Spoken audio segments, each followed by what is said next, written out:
विशंबर जी राशि को डाँटता है तो वह चुप हो जाती है। उसके बाद वह ओमी से ये कहता है कि दूसरे पंडित को बुलाया जाए। उसके बाद वो कहते हैं कि जिसने हमारे ऑफ़िस में भूमि पूजन किया था, हम उसी पंडित को बुलाते हैं। उसके बाद वो पंडित जी को फ़ोन करते हैं, पंडित जी कहते हैं कि वो आधे घंटे में आ जाएँगे।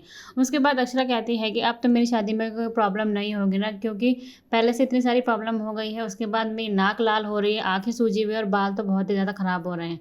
लेकिन दादी अक्षरा को समझाती है कि कुछ भी ऐसा नहीं होगा, सब कुछ ठीक हो जाएगा। तभी रश्मि जो है वो नैतिक के कमरे में आती है और कहती है कि दूल्हे राजा क्या तैयार है। रश्मि के साथ साथ मोहित भी आता है और एक दूसरे को देखते हैं तो मोहित काफ़ी खुश हो जाता है नैतिक को दूल्हे के उसमें। उसके बाद वो दोनों एक दूसरे को माफ़ करते हैं और गले लगते हैं। जब नैतिक तैयार होकर नीचे आता है मोहित और रश्मि के साथ तो सभी घर वाले उसको देखते रह जाते हैं। तभी भाभी माँ और गायत्री वहाँ पे आते हैं और नैतिक की नज़र उतारते हैं। उसके बाद दद्दा जी आते हैं, अच्छे से तैयार करते हैं। उसके बाद कहते हैं कि बारात निकलने का टाइम हो गया, हमें चलना चाहिए। वहीं दूसरी तरफ विशंबर जो होता है वो राशि से माफ़ी मांगता है और ये कहता है कि हमें सबके सामने आप पे चिल्लाना नहीं चाहिए था, आपको बोलना नहीं चाहिए था। लेकिन राशि कहती है कि इसमें आपकी कोई गलती नहीं है, मैं ही हूँ जो हर छोटी छोटी बात पे परेशान हो जाती हूँ और सभी घर वालों को परेशान कर देती हूँ।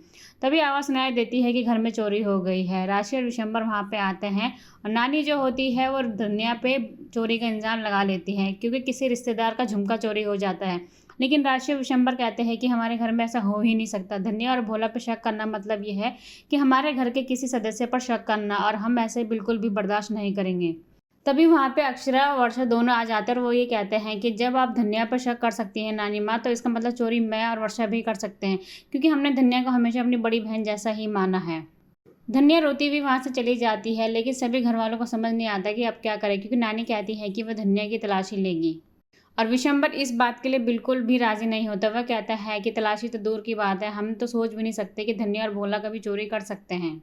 वहीं दूसरी तरफ नैतिक की बारात निकलने का टाइम हो जाता है। रश्मि और नंदिनी जो होती हैं वो घोड़े की लगाम पकड़ लेते हैं और कहते हैं कि पहले उनका नेक चाहिए। नैतिक कहता है कि ठीक है, तुम्हें क्या नेक चाहिए मैं वही दे दूंगा। लेकिन रश्मि कहती है कि समझ नहीं आ रहा है कि दादा आपसे क्या मांगे।